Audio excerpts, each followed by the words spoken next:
Picture a large hall in Tokyo, early May 1941.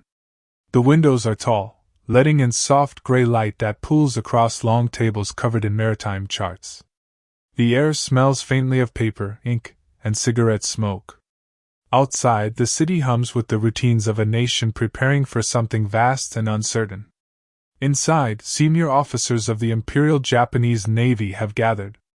They wear crisp uniforms, medals glinting faintly. Their faces are serious, thoughtful. They are here to play a game, but not a frivolous one. This is a war game, a tabletop simulation designed to test the plan that will shape the Pacific War. The exercise is called the Combined Fleet Top-Level War Game. It will run for several days. Admirals, captains, and staff officers will move miniature ships across maps, simulating battles, supply lines, air raids. Dice will be rolled to introduce chance.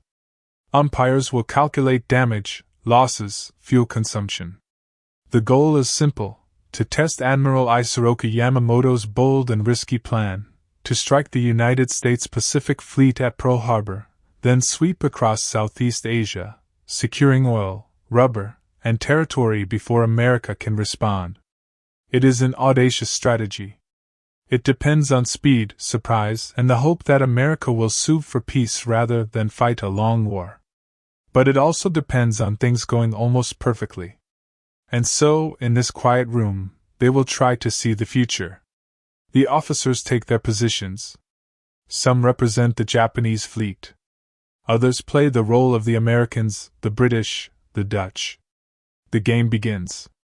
Wooden markers slide across the map. Calculations are made. Hours pass like slow breaths. At first, things go well. The surprise attack on Pearl Harbor is a success. The American fleet is crippled. Japanese forces sweep southward, taking bases, securing resources.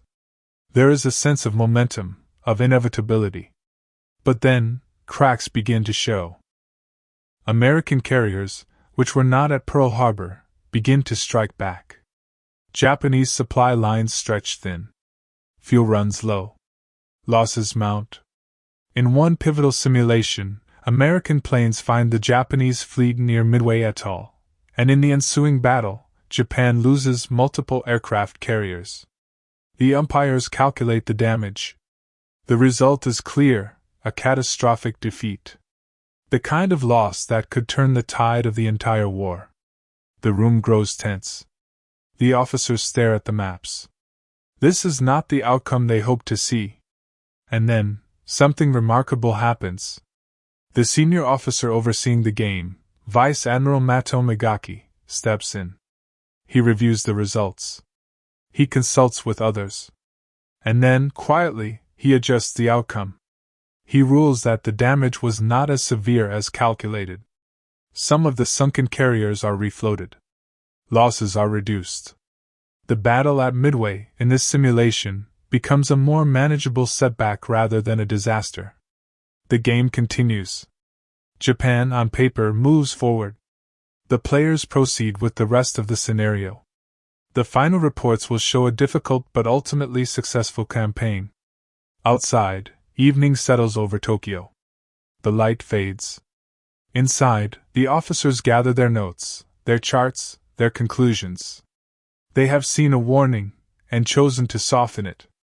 And in the quiet of that room, history held its breath, waiting. Let us pause here, and meet the man at the center of this story. Admiral Isoroku Yamamoto was not a reckless man. In fact, he was one of the most cautious and thoughtful leaders in the Imperial Japanese Navy. He had studied at Harvard. He had served as a naval attaché in Washington, D.C. He had traveled across America, visiting oil fields and factories, and he understood something many of his colleagues did not. America's industrial capacity was staggering. Yamamoto knew that if Japan went to war with the United States, it would need to win quickly, decisively, or not at all. A long war would favor America's ability to outproduce, outbuild, and overwhelm Japan. This understanding shaped his strategy. The attack on Pearl Harbor was designed to buy time, to cripple the U.S. Pacific Fleet so thoroughly that Japan could secure the resources it needed and fortify its position before America could recover. But Yamamoto was also deeply aware of the risks. He reportedly told colleagues that he could run wild for 6 months to a year, but after that, he had no confidence in victory. He was, in other words, a man who saw the danger clearly. And yet, he was also bound by duty, by hierarchy, by the momentum of decisions made above him. Japan's leadership had decided that war was necessary. Diplomatic negotiations had failed. The oil embargo imposed by the United States, Britain, and the Netherlands was strangling Japan's economy and military. The decision to go to war was not Yamamoto's alone to make. But the plan for how to fight that war, that was his responsibility. And so, in the spring of 1941, he oversaw the war games that would test his plan. He sat in that room, watching the pieces move across the map. He listened to the reports. He saw the simulated battle at Midway, and the catastrophic losses that followed. Did he feel a chill of recognition? Did he sense, in that moment, that the game had revealed something true? We cannot know his inner thoughts. But we know what happened next. The results were adjusted. The losses were reduced. The simulation was allowed to continue on a more favorable trajectory.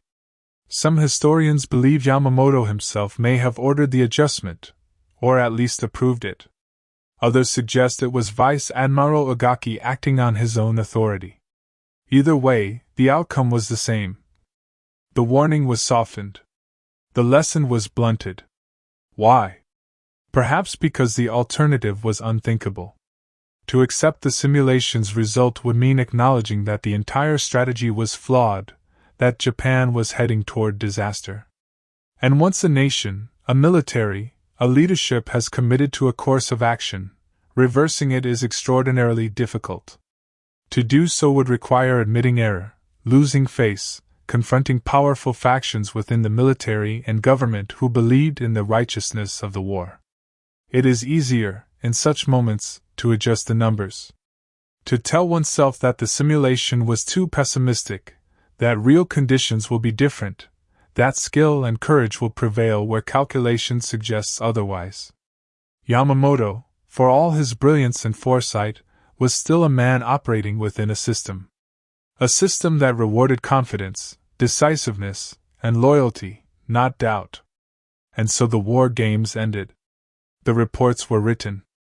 The plans were finalized. And outside, the world turned toward December. The papers rustled softly in the evening breeze, and the future waited, patient and inevitable. Let us linger a moment longer on the mechanics of what happened in that room. War games are curious things. They are meant to be tools of clarity, ways to test ideas before lives are risked. You set up the scenario, define the forces, establish the rules, and then let the pieces move according to logic, chance, and the decisions of the players. In theory, they are objective. A mirror held up to strategy. But in practice, they are deeply human. And humans bring bias, hope, fear, and ambition into every calculation. The 1941 Japanese war games were elaborate. Multiple days. Multiple phases. Dozens of officers playing different roles. Umpires standing by to adjudicate outcomes based on doctrine, intelligence estimates, and probability. When the simulated American carriers found the Japanese fleet near Midway, the umpires followed the rules. They calculated the number of attacking planes, the effectiveness of Japanese air defenses, the likelihood of hits. They rolled dice to introduce chance. The result: several Japanese carriers took critical damage. Some were ruled sunk. This was a catastrophic outcome. In naval warfare of that era, aircraft carriers were the most valuable assets. Losing multiple carriers in a single engagement would cripple Japan's offensive capability and leave its fleet vulnerable. The officers playing the Japanese side were stunned. The scenario had gone badly wrong. And this is where the human element intervened. Vice Admiral Ogaki, The senior umpire reviewed the results. He discussed them with other officials. And then he made a decision. The results were too severe. Perhaps the dice had been unlucky. Perhaps the assumptions were too pessimistic. Perhaps, in a real battle, Japanese pilots would perform better, or American attacks would be less coordinated. Whatever the reasoning, Igaki adjusted the outcome. Some carriers were ruled damaged but operational. Losses were reduced. The simulation continued. This kind of adjustment is not unprecedented in war games. Sometimes results do need to be moderated when the randomness of dice produces wildly improbable outcomes. But in this case, the adjustment was not about correcting a statistical anomaly. It was about making the scenario fit the desired narrative. The war games were meant to validate Yamamoto's plan, not to challenge it. And when the simulation suggested the plan had a fatal flaw, that flaw was smoothed over. Other warnings emerged during the games as well. Fuel consumption was higher than expected. Supply lines were fragile. American submarines, even in simulation, proved troublesome. But these concerns, too, were noted and then set aside. The final report from the war games was cautiously optimistic. Yes, there would be challenges. Yes, losses were inevitable. But overall, the plan could work. Japan could achieve its objectives. And so, with that reassurance, the leadership moved forward. But here is the haunting truth. The adjusted outcome at Midway in the war game was almost exactly what happened in the real Battle of Midway in June 1942. In reality, American carriers did find the Japanese fleet. American dive bombers did strike at a critical moment. Japan did lose multiple carriers in a single engagement.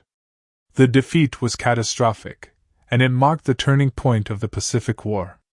The simulation had predicted it. The warning had been given, and then it had been ignored.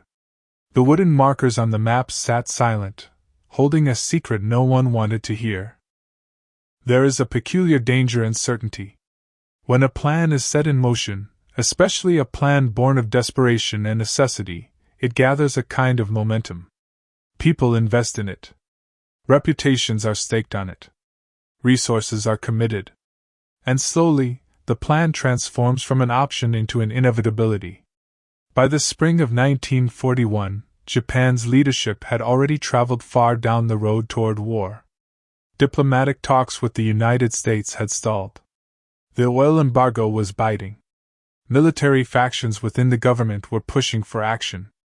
The emperor himself, though hesitant, had been brought along. To turn back at this point would have been more than a policy shift. It would have been a crisis of legitimacy. And so, when the war games suggested trouble ahead, there was enormous pressure to interpret those results in the most favorable light possible. This is not unique to Japan. Militaries throughout history have struggled with the same problem. Once a course of action is chosen, contradictory evidence becomes uncomfortable. It is easier to question the evidence than to question the decision. Psychologists call this confirmation bias, the tendency to seek out information that supports what we already believe, and to dismiss or downplay information that challenges it. In the case of the Japanese war games, the bias was subtle but powerful. The officers running the simulation were not dishonest. They genuinely believed in the necessity of the war. They admired Yamamoto. They trusted the plan. And so, when the dice suggested disaster, it was natural to wonder, are the dice wrong? After all, simulations are just models. They cannot capture every variable. Real battles are shaped by leadership, morale, weather, luck. Perhaps, in the real world, things would go better. This kind of reasoning is seductive. It allows people to acknowledge a warning without truly internalizing it. And so the game continued. The reports were written. The conclusion was reached, the plan is sound. But deep down, some of the officers must have felt a flicker of doubt. Yamamoto himself, with his clear-eyed understanding of America's strength, surely knew the risks. Perhaps he hoped that the opening blow at Pearl Harbor would be so devastating that it would buy Japan more time than expected. Perhaps he believed that political will in the United States would falter. Or perhaps he simply accepted that he was playing a losing hand, and resolved to play it as well as he could. There is a certain tragic nobility in that. To see the danger, to move forward anyway, because duty and honor and the weight of decisions already made leave no other choice. But there is also a lesson here, a quiet, uncomfortable lesson about the limits of planning and the seductive nature of optimism. The war games were meant to be a tool of foresight. But foresight only matters if you are willing to act on it. If you see a warning and choose to soften it, to explain it away, to tell yourself it won't really happen that way, then the foresight becomes a kind of theater. A ritual of reassurance rather than a genuine test. And the future, indifferent to our hopes, unfolds exactly as it will. In the dim light of the war room, the shadows of men bent over maps, and somewhere, far across the Pacific, the pieces were already in motion. Let us move forward now, slowly, through the summer and autumn of 1941. The war games are over. The reports are filed. The plans are locked in. Now comes the waiting. Yamamoto and his staff refine the details. Training intensifies. Pilots practice low-altitude torpedo runs. Naval crews drill for the long voyage across the Pacific. Intelligence officers study maps of Pearl Harbor, noting the positions of ships, the depths of the harbor, the locations of airfields. Everything must be perfect. The attack will depend on surprise, precision, and speed. In November, the strike force begins to assemble. 6 aircraft carriers. Battleships, cruisers, destroyers, submarines. Over 400 aircraft. Thousands of sailors and airmen. They gather in a remote anchorage in the Kuril Islands, far to the north, away from prying eyes. The weather is cold, the seas gray and restless. The men wait, wondering if the mission will truly go forward. On November 26th, they receive the order, proceed. The fleet departs, moving eastward under radio silence. They travel through empty stretches of ocean, avoiding shipping lanes. The weather is rough. Waves crash over the bows of ships. Men work in silence, tension building. Back in Tokyo, final diplomatic efforts continue. Japan's ambassador to the United States meets with Secretary of State Cordell Hull, presenting proposals, seeking some last-minute resolution. But both sides know the talks are failing. The gap is too wide. Japan demands freedom of action in China and Southeast Asia. America demands withdrawal and respect for international norms. Neither side will yield. And so, while diplomats talk, the fleet moves closer. Yamamoto remains in Japan, aboard his flagship, coordinating. He knows the stakes. He knows that if the fleet is discovered before reaching its target, the entire plan will collapse. He knows that even if the attack succeeds, it will only buy time. But he also knows there is no turning back. On the morning of December 7, 1941, the strike force reaches its launch position, 230 miles north of Hawaii. The carriers turn into the wind. The first wave of planes takes off, engines roaring. Fighters, dive bombers, torpedo bombers. They fly south, through clouds, toward the green islands rising from the blue sea. Toward Pearl Harbor. And on that quiet Sunday morning, most of the American Pacific Fleet is in port. Battleships moored in rows. Carriers, elsewhere. Out at sea. Not in the harbor. This detail will matter enormously. The carriers will survive. And in the months ahead, they will become the backbone of the American counteroffensive. But in that moment, as the Japanese planes arrive over Pearl Harbor and the first bombs fall, none of that is clear yet. The attack is devastating. Battleships explode. Fire spreads across the water. Men scramble to fight back, but the surprise is complete. Within 2 hours, much of the Pacific Fleet is crippled. Yamamoto receives the news. The attack was a success. American casualties are heavy. The fleet is in chaos. But even in that moment of triumph, the deeper questions linger. Have we won time? Will America negotiate? Or have we awakened something we cannot control? The answers will come soon enough. And across the ocean, the smoke rose into the Hawaiian sky, while the future, patient and unforgiving, began to unfold. In the weeks after Pearl Harbor, Japan's military machine moved with breathtaking speed. The Philippines, Guam, Wake Island, Hong Kong, Malaya, Singapore, the Dutch East Indies. One by one, Allied positions fell. Japanese forces swept across Southeast Asia and the Western Pacific, securing airfields, ports, oil refineries, rubber plantations. The early successes were stunning. British battleships were sunk. American forces retreated.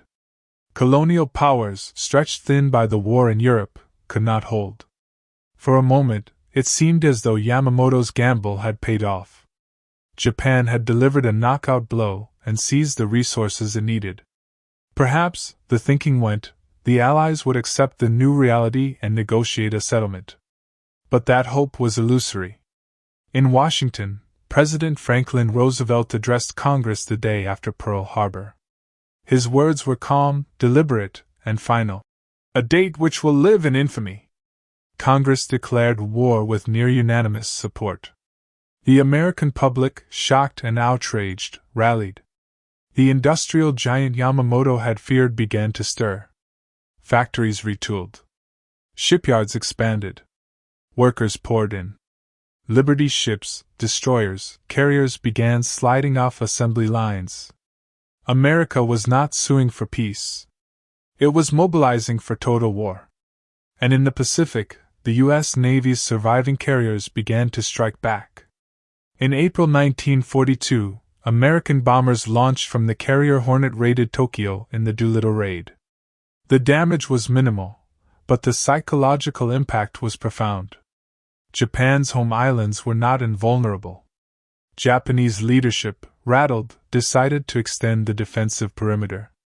They would seize Midway Atoll, a small but strategic island northwest of Hawaii. Capturing Midway would push the American threat further back and possibly draw out the U.S. carriers for a decisive battle. Yamamoto approved the plan. It was bold, complex, involving multiple task forces converging on Midway simultaneously.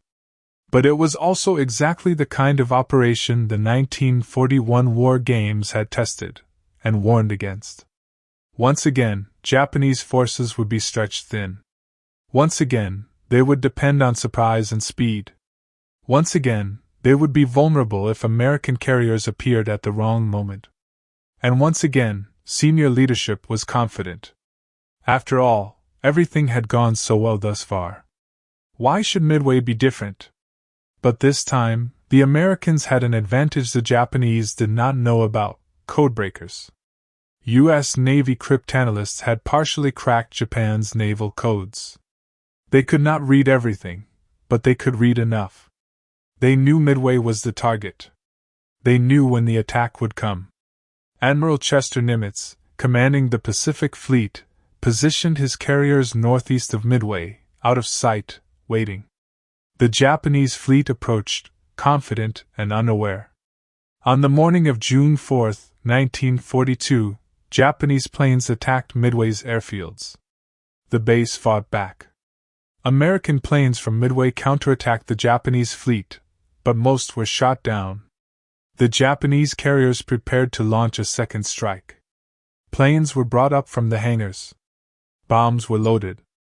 Fuel lines ran across the decks. And then, American dive bombers from the carriers Enterprise and Yorktown arrived overhead. They had been searching. They had been lost. They had almost missed the Japanese fleet entirely. But at that critical moment, they found their target. And the Japanese carriers, their decks crowded with armed and fueled aircraft, were completely vulnerable. The dive bombers rolled into their attacks. Bombs fell. Explosions ripped through the carriers. Fire spread. Within minutes, 3 Japanese carriers were burning. A 4th would be hit later in the day. By evening, all 4 were gone. And in the smoke and wreckage, a prophecy fulfilled. There is something almost eerie about how closely the Battle of Midway mirrored the 1941 war game. The location was the same, Midway Atoll. The scenario was the same, Japanese carriers caught by surprise American air attack. The outcome was the same, catastrophic losses, multiple carriers sunk. Even the numbers were hauntingly similar. In the simulation, Japan lost carriers to an unexpected strike. In reality, Japan lost 4 carriers in a single day. The war game had seen it coming. The dice, the calculations, the umpires, they had all pointed toward this exact disaster. And yet, when the warning appeared, it was adjusted away. The simulation was softened. The plan proceeded. Why? Some historians argue that Japanese naval doctrine was fundamentally flawed. The emphasis on offensive action, on bold strikes and decisive battles, left little room for caution. The culture of the Imperial Navy prized aggression and confidence. Doubt was not encouraged. Others point to institutional pressures. Once the decision for war was made, dissent became difficult. Officers who questioned the plan risked their careers, their honor, their standing. It was easier to go along, to trust in the leadership, to believe that skill and spirit would overcome material disadvantages. Still others suggest that the war games themselves were never truly meant to test the plan, but to validate it. The simulation was a ritual, a way to reassure everyone that the strategy was sound. When the results contradicted that narrative, it was the results that had to change, not the plan. Whatever the reason, the consequence was the same. Japan ignored a warning it had given itself. And at Midway, that warning became reality. The loss of 4 carriers was more than a tactical defeat. It was a strategic catastrophe. Japan's offensive capability was gutted. The balance of naval power in the Pacific shifted. From that point forward, Japan would be fighting a defensive war, slowly losing ground, losing ships, losing men. The war would grind on for 3 more years. There would be fierce battles, desperate stands, horrific casualties. But the outcome was no longer in doubt. Yamamoto's 6 months had passed. The time he had warned about, the time when Japan could no longer run wild, had arrived.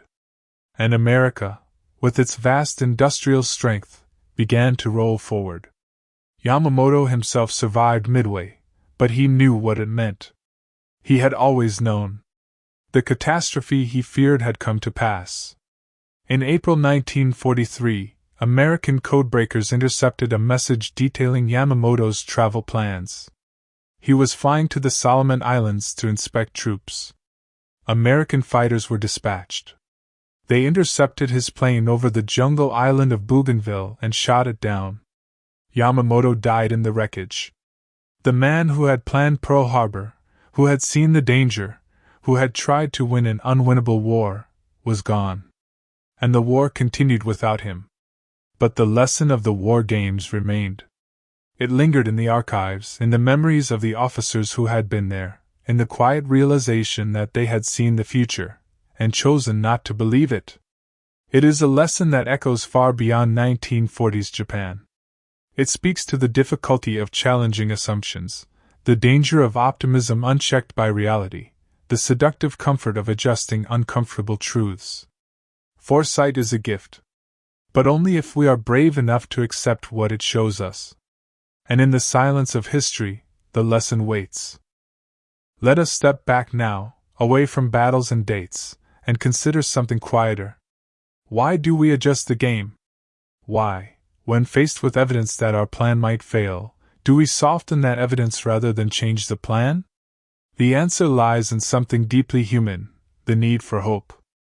Hope is not inherently foolish. It is, in many ways, essential.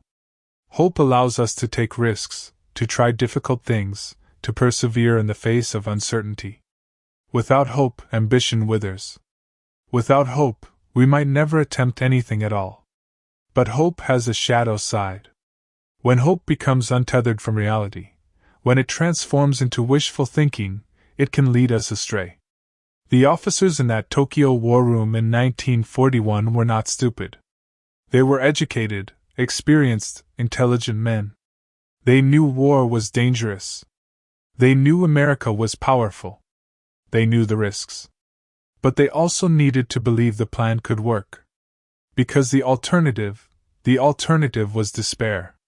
To accept that the war was unwinnable would mean accepting that their nation was trapped, that there were no good options, that the future was bleak no matter what they did.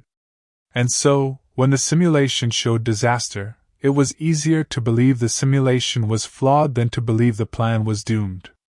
This is not a uniquely Japanese phenomenon. It is a universal human tendency. Businesses launch products they desperately want to succeed, even when market research suggests otherwise. Investors double down on failing ventures, convinced the next quarter will turn things around. Individuals stay in relationships, jobs, or situations that are clearly harmful, because admitting failure feels unbearable. We adjust the game because adjusting reality is impossible. But there is a cost to this. Every time we soften a warning, we lose an opportunity to correct course. Every time we choose comfort over truth, we make the eventual reckoning harsher. The Japanese war games were a gift. They offered a glimpse of what was coming. They said, in effect, this plan has a fatal flaw. If you proceed, you will face catastrophe. But the gift was refused. And so, at Midway, the catastrophe arrived on schedule. It is worth sitting with this for a moment. Not to judge the officers involved, but to recognize the pattern. Because we all do this. We all have moments when evidence contradicts our hopes, and we find reasons to dismiss the evidence. The key is awareness. To notice when we are adjusting the game. To ask ourselves, am I rejecting this information because it is genuinely flawed, or because I don't want it to be true? That question is uncomfortable. It requires humility. It requires a willingness to be wrong.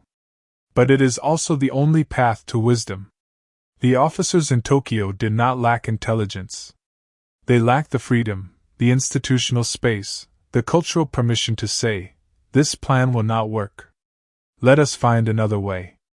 And so they moved forward, hoping that reality would be kinder than the simulation suggested.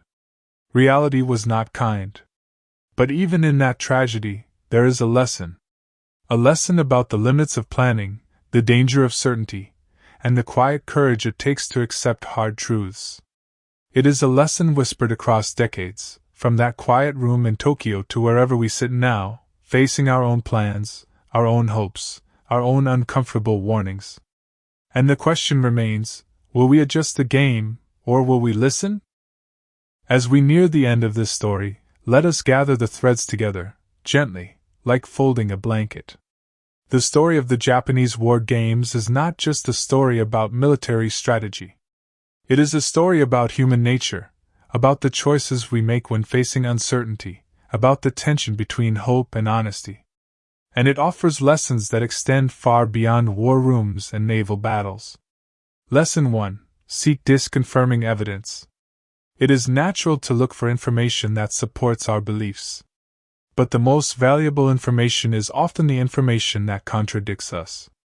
If you are planning something important, actively seek out the strongest arguments against your plan. Invite criticism. Test your assumptions. The Japanese war games did this, to their credit. They ran the simulation. They let the dice fall. But then, when the results were unfavorable, they softened them. The lesson is incomplete without the follow-through. Lesson 2: Create space for dissent. In hierarchical cultures, especially military ones, questioning leadership is difficult. But dissent is essential for good decision-making. If people are afraid to voice concerns, if disagreement is seen as disloyalty, then errors go uncorrected. The healthiest organizations, teams, and relationships are those where it is safe to say, I think we might be wrong. Lesson 3: Distinguish between optimism and wishful thinking. Optimism is believing you can succeed despite challenges. Wishful thinking is ignoring the challenges altogether. The first is empowering. The second is dangerous. Yamamoto was an optimist in the best sense. He saw the difficulties clearly, and still did his best. But the broader Japanese leadership slid into wishful thinking, hoping that spirit and luck would overcome material reality. Know the difference. Embrace optimism. Reject delusion. Lesson 4. Accept that some games cannot be won. Sometimes, the honest answer is, there is no good path forward. The choice is between bad options and worse options.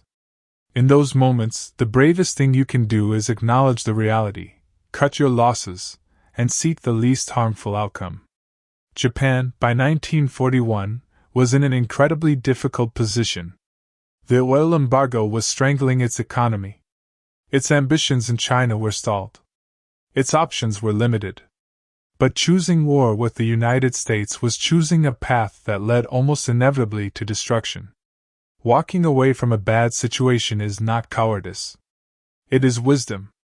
Lesson 5. Listen to the warnings you give yourself. We are often our own best critics. We sense when something is wrong. We notice red flags. We have intuitions that whisper, "Be careful." The Japanese war games were, in a sense, Japan's intuition. The simulation said, "Danger ahead." And that intuition was correct. But intuition only helps if we listen to it. If you run a simulation, take a test, seek advice, and the result is uncomfortable, sit with that discomfort. Don't rush to explain it away. Let it speak. These lessons are quiet. They do not promise victory or certainty. They offer something more modest but more valuable, the possibility of seeing clearly. And in the end, seeing clearly is the only real protection we have against the future. The officers in Tokyo in 1941 were not villains. They were people trying to navigate an impossible situation with the tools they had. They made mistakes, as we all do. But their story endures because it is so human. It is a mirror. And in that mirror, if we look honestly, we might see ourselves. And so the story winds down, like a river finding its way to the sea. Let us end where we began, in that quiet room in Tokyo. The war games are over. The pieces have been put away. The charts are rolled up. The officers have returned to their duties. Outside, the city goes about its evening routines. Streetlights flicker on. Families gather for dinner. Somewhere, a radio plays soft music. Inside the archives, the reports from the war games are filed.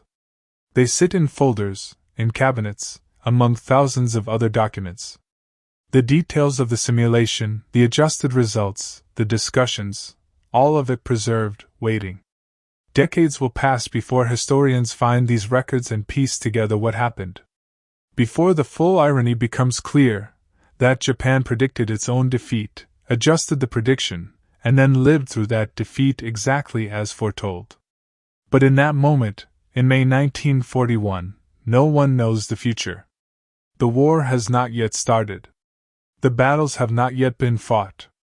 The outcomes are still uncertain. And perhaps that is the most human part of the story. We never really know. We plan, we simulate, we prepare, but the future remains hidden. All we can do is make the best choices we can with the information we have, and hope that we have the courage to face the truth when it appears. The men who sat in that room were not so different from us. They faced hard choices. They felt the weight of responsibility. They wanted to believe their plan would work. They wanted to protect their nation, to serve honorably, to do their duty. And they made mistakes. But mistakes are not the end of the story. Mistakes are how we learn. The tragedy of the Japanese war games is not that errors were made, but that the lesson came too late, and at such terrible cost. For us, reading this story years later, the lesson is still available. We can learn from their experience without having to live through the catastrophe ourselves. We can notice when we are adjusting the game.